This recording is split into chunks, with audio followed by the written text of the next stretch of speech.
பக்குவம் பத்தாது. யார்? எனக்கு பக்குவம் பத்தாதா? நீ விஷயத்த சொல்லு, எனக்கு எந்த அளவுக்கு பக்குவம்னு அப்புறமா நான் காமிக்கிறேன். ஓகே. பசுமாடு எப்படி கத்தும்? பசுமாடு அம்மா கரெக்ட். அது ஏன் அப்படி கத்துது? அதுக்கு பசி, வக்கி புல்லு இல்லனா புண்ணாக்கு தேவை, அதுக்காக அப்படி கத்து. குட்.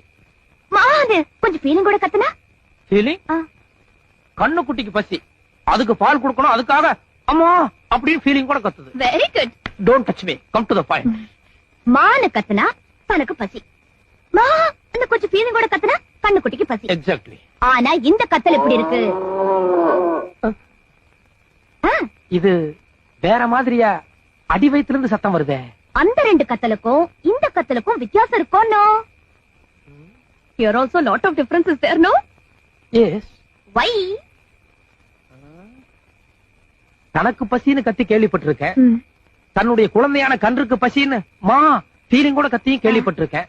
ஆனா அது ரெண்டும் இல்லாம அடி வயிற்றிலிருந்து ஒரு மாதிரியா மா அப்படின்னு கன்ஃபியூஷன் சத்தம் வருதே. ஏன்? அறிவு கட்டவன 3 நாளா அக்கம் பக்கத்துல யாரையும் தூங்க விடாம பசுமாடு இப்படி கத்திக்கிட்டே இருக்க. நீ மட்டும் 2 பொண்டாட்டி கட்டிக்கிட்டா சரியா போச்சா? அப்பப்ப பசுமாட்ட காலைகிட்ட சேர்க்கணும்னு உனக்கு தெரியாது?